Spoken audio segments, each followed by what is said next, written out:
Hey, evening everyone. How y'all doing? Welcome to the show. I'm Richmond Webb, and I'm back with my co-host, my main man Robert Wilson, Gig 'em guys with Miami Ties. So thanks for tuning in with us. I apologize for tweeting out later, but I'll try to get a little bit better about that to kind of give you a little bit more time to prepare. But if you tuned in, we greatly appreciate it. And we're back for another show talking a little bit of Texas A&M football. We'll talk a little bit about the college playoffs, and then we'll jump to the main subject, Miami Dolphins bit. Robert Wilson, how you doing today, sir? I'm doing great, sir. I'm just texting on the text line. Let's go. Okay. Doing good, man. Doing great. How's everybody? Well, I'm good. I'm good, brother. Main thing I wanted to do is you can follow me on Twitter. My Twitter handle is at Richmond Webb. You can follow Robert Wilson at Aggie Bull, and you can also follow the show at Starcade Media. And we ask you like, share, and subscribe, and we'll definitely appreciate that. We're starting off. Let's talk a little bit about Texas A&M. We lost that last game last week, but actually accepted an invitation to play in the Gator Bowl, and we will be going against Wake Forest. So that should be a good game in Florida. And I believe last year we played in the Orange Bowl and played against North Carolina. So another ACC opponent. Should be a good matchup, and hopefully we can finish out strong against, finish the season out right. I know if we would have beat LSU, we would have had a better bowl probably, but, it is what it is. We lost at the end. So you got to take the good with the bad. But I really like the way Coach Fisher them has the guys going. And speaking of that, have you had a chance to peek at the things we're doing in recruiting as far as Texas A&M? Oh man, it's unbelievable. I mean, Terry Price. I mean, looks like his job is going to be easy for the next couple of years, man. I mean, we got some guys. One guy jumped out of the portal, and he committed to A&M. And then I think they got the top 2 or 3 defensive tackles, this year and whatnot. They signed the number 1 receiver. That was last week. And I mean, with him, Noah Thomas, they got an excellent class coming in, man. And I hate to say it, but I'm gonna be I'm already storing up my disappointment if this class doesn't come in and help us turn the corner. Well, I think they definitely will, and you're right. I think everyone should be excited. The thing I looked at, and it just depends on, who, whatever, but with the additional signings we just had, and we flipped the young man, Gabriel Brownlow Dindy.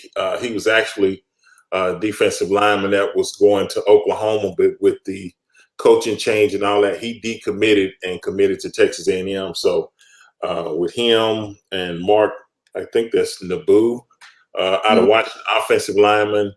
The other kids you brought up, that we've moved up to possibly number 2 or the number 3 recruiting class, and we still got time to.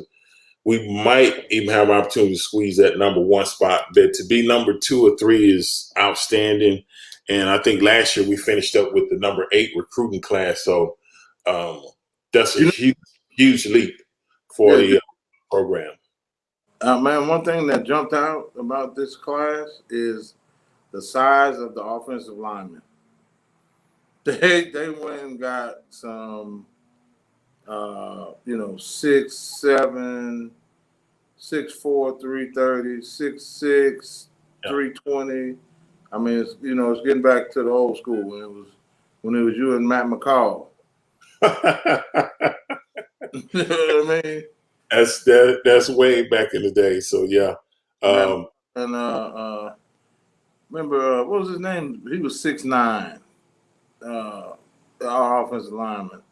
Marshall Land? Huh? You talking about Marshall Land? Who you talking about? No, after him, 6'9" kid guy came in. I can't think. He wore number 69. Oh, LB Moon? No, that was after Moon. Oh, it's after Moon. Okay. But yeah, I mean, and even LB Moon was 6'5" over. I remember your senior year. We averaged our line averaged 300. Pretty close to it. Yeah. So. Yeah. Big Groot and all them. Yeah. He helped bring it up. Big Matt McCall. The right side was definitely bigger than the left. But yeah, Big you got Hots. Big Hots. Hiram. We had a good group back then, this and that, and then actually had a opportunity this past weekend, Saturday, had a gala for the black former students put on a gala at Texas A&M and got tremendous support from Aggies all around, and starting an endowment to where you can help kids that's need-based scholarships, minorities, this and that. So to see not only black former students supporting it, but 12th Man supported it, Texas A&M Foundation. So everybody's coming together as one, and matching donations and stuff like that. So attended that. So what I was getting to was the college football playoffs, and I think the huge shock for a lot of people was I got an opportunity to watch that Alabama versus Georgia game, and man, that was a great game. I mean, it went back and forth, and I think definitely, I think they got it right as far as the top four teams. Yeah. Georgia ended up losing, but they lost to Alabama, and that's probably the best game I've seen Alabama play from start to finish throughout the game. And sad thing, that Michi got hurt. He did get hurt. Yeah, he did get hurt. So he's out for the season. I just think the physicalness of Alabama took over in the second half. Yeah, and then Georgia would have been stupid to not think that number one wasn't going to make a play sooner or later. Yeah. They sent him down. Watching that game, Robert, was you talk about Georgia's defense, but it seems like the front seven, but the secondary seemed like Bama was kind of able to exploit their secondary at times. And I think that's the thing when you're able to, because Alabama's front offensive line did a hell of a job protecting Young and giving him opportunities to make plays. Yeah. And it kind of exposed Georgia's secondary. So I didn't see the second game because I was at the gala, but I seen Michigan took care of business against Iowa, which I kind of figured. And, Alabama's going to play Cincinnati and Michigan's going to play Georgia. So it should be two great semifinal games. The things I'm hearing about Cincinnati, which a lot of people probably don't give them a chance, but I guess they play a 3-3-5 defense or whatever. And I guess, that's sometimes that's hard to prepare for. It's kind of like when we would play the Steelers at times because they would play, the 3-4. The 3-4 instead of the 4-3. So when you don't see a front like that all the time, you got to mentally be prepared and know your assignments and be mentally prepared. So that should be interesting. But Cincinnati has two of the best corners in the world. In the country. They're gonna need them. Yeah. So that's what I'm saying. With the receivers Alabama have and the cornerbacks that they have, it should be interesting. That's what they were talking about. I was watching Kurt Street and the guys that were talking about that. So that should be a good matchup. And I think the Michigan's had a pretty good offensive line. So Georgia's got a good defense. So I think that'll probably be a pretty physical football game as well. So we should have two really good semifinal games to kind of decide who's going to make it to the college national championship.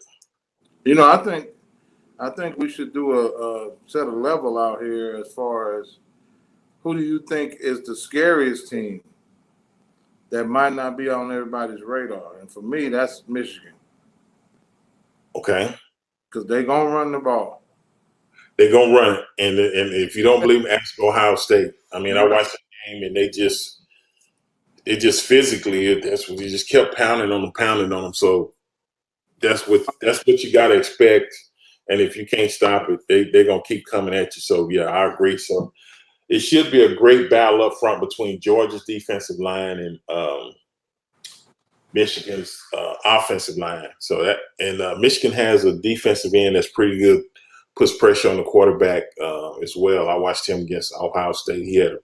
He had a pretty good game and made some impactful plays to kind of swing the momentum at times or to stop drives and force them to punt and stuff like that. So, well, you know what? You said defensive end. Mm-hmm.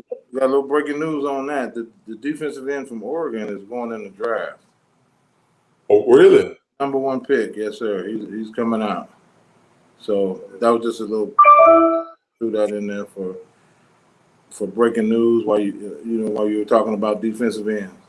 Well, speaking of Oregon, it was kind of. I'm gonna say I was caught off guard, but I guess I was caught off guard because I really hadn't watched Utah play, and Utah beat them 2 weeks back to back. They beat them the last game of the season. They came back and played in the Pac-12 championship, and almost the identical score, the same way. It was opposite. And I was like, man, I don't know if they just got it together late or whatever, but 2 impressive wins, and it was great. So, well, since we're on, and then with another breaking news was Cristobal going from Oregon back to Miami. That's the coach, right? Yeah. Yeah. Okay. Yeah. Okay. Yeah. Oregon, they couldn't remember what the name was, but they said the coach from Oregon. So he's going back to the U, and okay. I'm with you, James. I heard that. Yeah. So, it's almost like a pick 'em. I think the way it's setting up, it should be really evenly matched teams to where you can't just say, I believe this team is going to run off with it or whatever, because each team kind of has strong points that can help sway the game one way or another, or really take away the opponent's strengths and stuff. So I'm looking forward to it. I have my popcorn ready and big screen and entertainment set on and be watching college football. So I'm definitely looking forward to it. And, somebody had to remind me that, they do have Bob over there. They? Who is they? Alabama. They got O'Neal, the coach they got the coach from the Texans over there. Oh, Bill O'Brien. Yeah, Bill O'Brien. They got Bill O'Brien. So he's the offensive coordinator, and I'll give it to him. Against Georgia, he called a pretty good game plan. I think down the stretch in situational football, he's going to give them the upper hand as far as creating mismatches with like number 1. Michi's out, but I'm sure they got somebody. One of those 5-star guys going to step in, and we'll find out about him.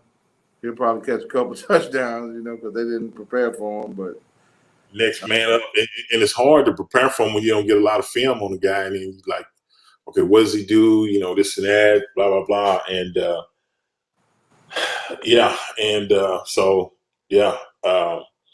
he's done a pretty good job as an offensive coordinator. It just didn't work out for him with the Texans for some reason. So. But he's down there in Alabama doing a good job. But speaking of a good job, how about the Miami Dolphins? 5th win in a row. And how about them fans?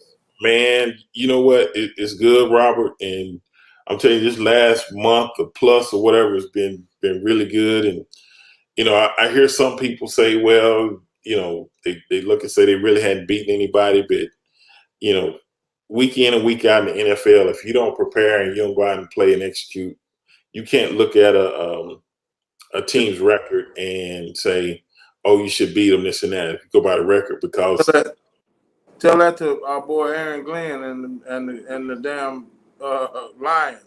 Detroit Lions came out, got their first win. Huge, happy for them.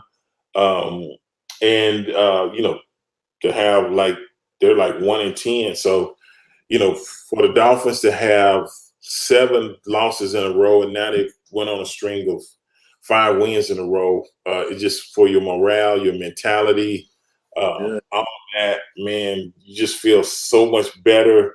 You come to work with an expectation. You want to come to work. Yes, and that's what I said, man. It's pulling into the complex is very different.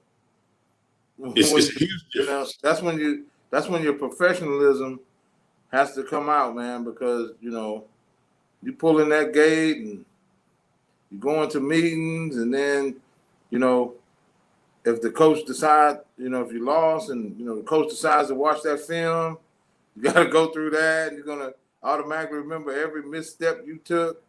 That's as close as being depressed as you can get. You know what I'm saying? I don't know if you know, Robert, but speaking of the facility, they're no longer in Davie anymore. They built a new facility at Hard Rock Stadium. Oh yeah. Yeah, and I didn't get a chance to walk through it and tour it or whatever, but I'm sure it's immaculate. But next time I'm down there, I'm gonna see if I can go by there and just walk through it, because I thought about that when you said go through the gate and all that, and I was like, man, I don't know. Robert knows we're at Hard Rock Stadium now rather than up in Davie, but Davie. I was living in those apartments right across the street. Right across the street, yeah. A lot of guys live right there. I mean, it was perfect. Yeah.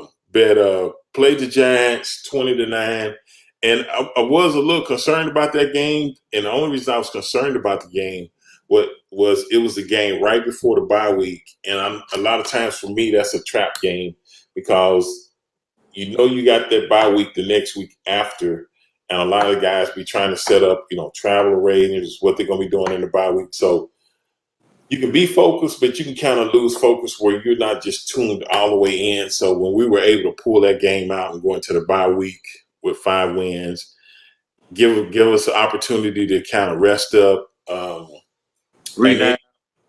then get ready for these last 4. That's huge. Because I don't know if mathematically if the Fins are out of the playoffs, but if they keep winning, man, it's all up in the game. Yeah, you got a question. So what's the biggest change that has propelled the Dolphins, to be the second highest team in football? For me, things that notice is the defense. That's one of them. They're playing lights out. They're playing, having fun, this and that. And it looks, I say it all the time, they look like the defense of 2020 versus the first half of the season. And the second reason, I think is no secret, is Tua Tagovailoa. I mean, it's just the way he's played. He's probably averaged, I think this past week he even hit 70% completion of his passes. And in the 2 weeks before that, it was like 80, 85%. So he's really doing a good job hitting his targets. Jalen, Waddle, and Gesicki is his 2 favorite targets. We got Devontae Parker back this past game. And, man, it's just we keep adding pieces to the puzzle at the right time. People getting back healthy. And as far as rookie Jalen Waddle, I know he'll probably be on all rookie teams, but he's leading the rookies with 86 receptions, and he's 15 catches away from breaking the rookie reception record that was set by Anquan Bolden. So he needs like 16 more catches. I think he's 846 yards, something like that. Yeah, I'm talking about receptions though. He's second in receptions in the NFL, not in yardage, but receptions. Yeah. He's second in the NFL. That's not just rookies. So that's huge. Yeah, that's putting in work all day. Putting in work all day. And then on the defensive side, Javon Holland, he's probably got 50 tackles. Ball hawk, he just everywhere, playing like a veteran. And then our other first round pick, Jalen Phillips, he's 6'6" out of the U. Had 2 sacks. I think has a total of 8.5 sacks for a rookie. So he's just not coming into his own, man. coming to his own, and he's coming in at the right time. And I always said, when you got a guy with that type of skill set, he don't need to be dropping in coverage or whatever. If you want to put him to the open side and just keep letting him rush up the field and do what he does best, that's what he needs to be doing. So he's got 8. If he gets any kind of pressure, we have the back end that can hold anybody. Yeah. And he's had 5 sacks in the past 2 games. Ooh, so, man. Yeah. And we got 4 left. So it's a great so their schedule is what? If they win out, if they win out, what's the schedule? What's the we have we got the next game where we're out. We got a bye this week. Then we got the Jets. We got the Saints, and this might not be in order. And then we got the Titans, and the last game is, I know the Jets is the next game. The Patriots is the last game, and we got the Titans and the Saints in between. I can't remember which one is okay on the order, but winnable games. We got the Jets at home. It's a division rivalry game. They always play us tough, but I believe that's a game we can win. And then we either play the Saints or the Titans. And, with the Saints, they got some quarterback issues. I think we go to the Saints. Defense going to tear them up, man. Tear them up. So we got them. We got, I think we go to Tennessee. That'll be a tough one. You got to be ready to play physical right there. And then come home the last one to New England. So I feel good. As long as they keep playing, we still in the hunt for the playoffs, but I always say just take them one game at a time, and we'll just see how it happens. But I don't want to focus on if we win them all, we make the playoffs. Just continue to just take care of one game at a time. And yeah, you're absolutely right about that. Now that Tennessee game, I'm thinking about the weather. Yep. That's going to be a factor in that Tennessee game. Yeah. So they better. That's a game they're going to have to bring the lunch and the hard hat. Yeah, ain't no question. They just play a physical style of football, and Henry, I think he's coming back, but I don't know if he'll be back for sure. But maybe for the playoffs, they're probably trying to get him ready for the playoffs. That's probably what they're probably they're doing. But like now, that's what I was telling somebody.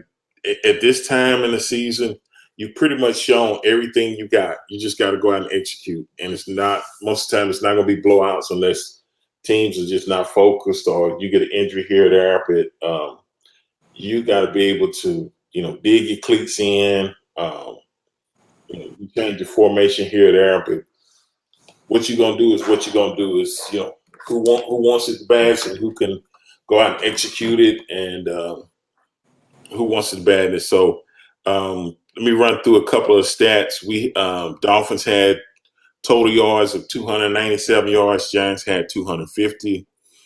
Passing, Dolphins had 229 passing yards. Giants 159. We had rushing yards of 68. We could have did that, a little bit better. 91 for the Giants. Penalties was way down, which was good. We were 3 for 15. The Giants were 3 for 23. We had no turnovers. The Giants had 1 turnover, and it's pretty even on the time possession. We had it for 30 minutes and 40 seconds, and the Giants had it for 29 minutes and 20 seconds. And I think Tua was 30 or 41 for 244. And, a lot of people try to criticize him, but, man, when you're that efficient with the ball and you keep the chains moving, it gives our defense an opportunity to rest, and then at the same time we're taking time off the clock. So we were able to put together like some 12-play drives, this and that really wears on the opposing defense. So I don't have an issue with it. I say whatever your offensive scheme is, when you can go out and efficiently execute it, that's what you do. And I think a lot of people maybe want, more exposure plays, and I think those will come. But right now, this is working for us, and if it ain't broke, don't fix it. Wow. So they got a Sunday. The Saints is Sunday night. A Sunday night game, okay. Yeah, and Is that then after the Jets, or is that do we play the Titans before that? no, actually the Saints is Monday night, Okay. and then the Jets is Sunday, the 12 noon. So we play the Jets, and then we go to the Saints Yeah, Jets first, then the Saints, in Tennessee. then Tennessee. Okay. The noon game on January 2nd. You know it's gonna be cold in Tennessee. Get a little chilly in Nashville. Yeah. Be down at the Grand Ole Opry. Hey, Yeah, did you see the weather at the Bills game? Bills. Did you see the weather at the Bills Patriots game? I did not. It was they purposefully one team did, but they were purposefully not kicking field goals because they have 50-mile-an-hour wind gusts. Yeah, you probably ain't gonna make that. Yeah. Yeah, and they was throwing the ball according to the wind. New England only threw the ball 3 times. Really?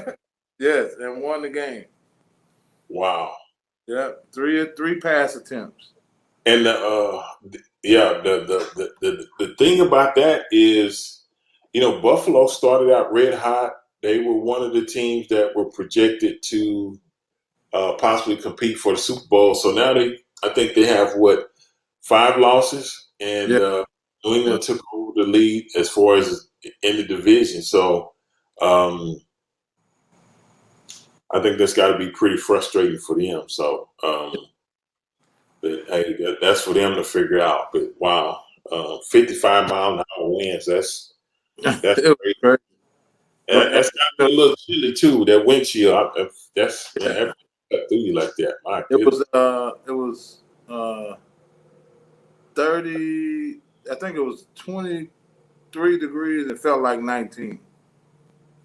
Had to feel colder than that, bull, with 55-mile-an-hour. Must have been 55-mile wind gust. It was gust. It was gust because it was at the I think it was at the north end of the stadium is where the wind was just really whipping up. Is that the end we walk down? Is that the north end, or you not sure? Or is it the opposite? The opposite end. Oh, okay. Yeah. That's cold, and that wind's coming right off that water, so that's definitely cold. Yeah. I love playing Buffalo. I love playing in Buffalo when the sun was shining. But you catch them early in the season. It might be about 65 degrees. I mean, it was perfect. So, yeah. But yeah. So is there any injury updates? I saw some with the Dolphins. I didn't check the injury updates. What you got? The running back. Let's see. What's his? How do you say his last name? The L-A-R. Larcy. Lindsay. Yeah. Yeah. What is this? An ankle or something? I remember he had a. Laird. Okay. Laird update. Philip Lindsay, when they return from the bye, is coming back. Good. Laird is expected to miss a couple of weeks after he got an MCL sprain. Okay. And Greg Little and wide receiver Will Fuller are eligible to return to practice this week. Yeah, I don't think he practiced today. So I know he had that finger early on in the season, and I hadn't heard anything else on Will Fuller. So I don't know what's going on with him. But yeah, hopefully we can get it. That's why the Texans didn't want to get rid of him, man, but he couldn't stay on the field. So yeah, it hurts. Yeah, when you can't stay healthy, that definitely hurts. Just think if we had him and Jalen Waddle on the field. Yeah, and even Devontae Parker, Preston Williams, the receivers have been hurt. So Yeah. um, I think that's why Jalen Waddle and even Gesicki, those are two guys that he trusts, that he know he can go to in clutch situations, and um, they've been coming through for him. So um, even Parker made a couple of big time catches Sunday versus the Giants. So when you keep adding them, that helps to where you can't key in on guys that he normally likes to favor. So it seems like we're getting them back at the right time, and that'll definitely be a good thing. Um, you got anything else before we get out of here, Robert? Because it's kind of short. It was A&M didn't play this week, so we kind of just covered them, and then the Dolphins don't have a game until the following week. So you got anything else? Yeah, man, I wanted to just bring up this. If anybody's out there wants to go on to an interesting site, it's the Pro Players Business Network. For any of our fellow guys that we played with, college or pro, just check it out. Check it out. They got an NFT platform that's about to launch here pretty soon.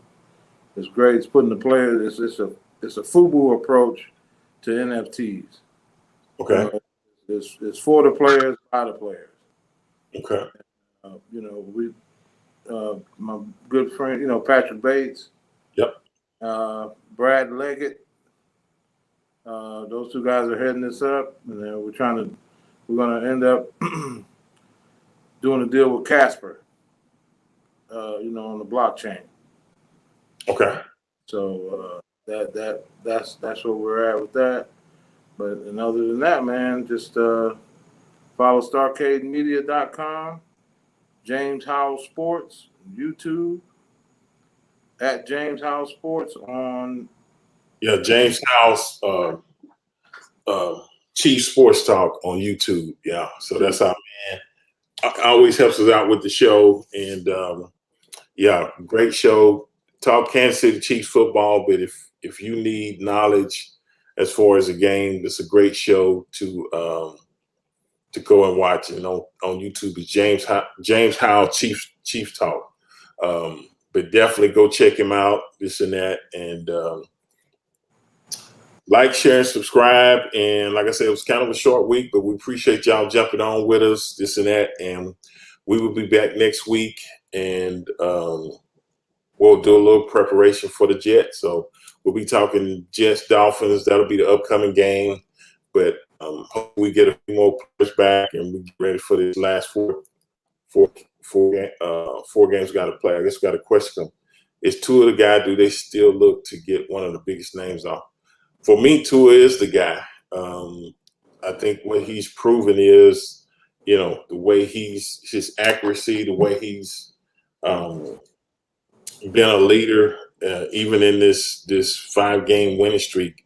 I think the thing I think he's shown you, hey, if you put some guys around me, put an offensive line together to protect me a little bit better, where we can go down the field and stretch the field, we can do some special things. And they got the defense built to where if you just do a couple other things to complement the offense, we're gonna be in really good hands for a long period of time. Okay, well,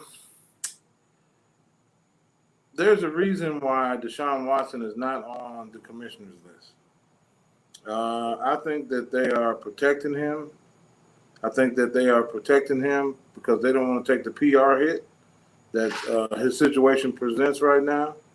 And, just by him not going on the commissioner's list means he gets paid, which we're all for that. But there's something amiss right about that little situation, man. So I think definitely, if anybody moves to Miami, it'll be him. Because I mean, You'll go after Deshaun Watson. I think if they make a move on anybody, it's going to be Deshaun Watson. Yes. So I mean, and then they don't have to bring Deshaun Watson over and put him instantly in front of Tua. You know what I mean? So, but I don't think Russell Wilson in Miami. I don't think that's the answer, man. No. I think Russell Wilson, if he don't get together with the head coach and the staff up there, I mean, I think he's gonna ride off in the sunset with what's his girl's name? Oh, Sierra. With Sierra, man. Yeah, I just think even with Deshaun, I think one of the reasons the owner of the Dolphins backed off was that there was no guarantee or no timetable that if he was going to be suspended, how long he would be, this and that. And I think his court case, from the last I heard, is supposed to come up in February. But at this point, move off of him. So at this point, as far as a player, it's it's time served, bro. What are we doing? Not necessarily. I mean, I hear you, but like you said, that's why he's still been getting paid. And I think February, the last date I think I heard was things will start in February, and but I don't even know if that's the case. I don't know if they'll try to reset it or push it back. It's a mess, but and then so I know we're talking pro football, but congratulate the new head coach at Notre Dame, the young brother.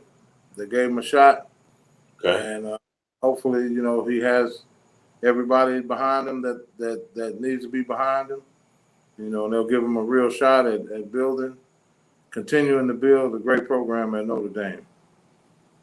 Yeah, and then just some personal friends of mine. I heard at Prairie View A&M, Bubba McDowell got the head coaching job.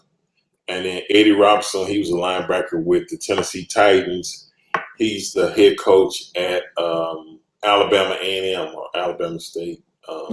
So congratulations to those two young men as well. Did we have another question pop up there? It went off before I could read it. So Marcus Freeman do great things. Marcus Freeman do great things. I mean, it's a great school, university. Have a huge network, kind of like Texas A&M. I mean, I think it's a great opportunity for Marcus Freeman. So, just take advantage of it. And I like the fact that all of these former players are taking up putting out stakes in the HBCU world. Yeah. I mean that's a huge deal for people to build up these schools and get them some of the resources that these Power 5 schools have, and then make it a even playing field. Oh, no question. So it'll provide, like I said, if you can get people attending the games, drive more money into the college institutions, it's a better experience, and you get better equipment and stuff for these schools. So it's definitely a plus. Now, this is the last thing I got. And this involves you. I don't know if you saw. Well, yeah, I mean you're an offensive lineman. Did you see the name and license deal from Texas? I saw that where they're gonna guarantee $50,000 per year to offensive linemen. 50, and that was my dream. Is because, and that's what I said. Remember, I said kids should make so much money in college that it doesn't matter if you go pro or not. Yeah, if you do the right. Because now it's no thing. Oh man, I need to come out. I need to help my family. I need to do this. I need to do that. You know what I mean? Now hell, if they'd have did that with us, hell, I pay for my own last semester. Yeah, last year. It's not the sense of urgency, and I get it with a lot of kids that come out the area. I don't have any eligibility to go make that $50,000. That would probably hurt, especially these young kids, they growing them now, man. I don't know. It'd be pretty tough to compete with some of these young pups. They got it at these schools, but like you said, it Like takes. Judon, that Judon kid from the Patriots, bro. That dude, he's another kind of figure or something over there. Yeah, he be balling. Yeah, he be balling. So I'm just talking, his size and his speed, the athleticism, bro. I'm like, oh my goodness, this guy's a linebacker or what is it? yeah, he's kind of like a tweener, but he's like an oversized linebacker, but he can play linebacker or defensive end. So I think that's what makes him so tough. Yeah, you're right. But other than that, I guess that's it, guys. Young ladies, we appreciate you joining us again this week. And like I say, like, share, and subscribe. I'm at Richmond Webb. Robert Wilson is at Aggie Bull and at Starcade Media. And on Tuesdays, James Howell, Chief Sports Talk, our good buddy, helps us with the show. Please go check his show out, Kansas City Chiefs, and his knowledge is amazing as far as talking football, So thanks for tuning in, and we'll see you guys next week. Thanks, sir.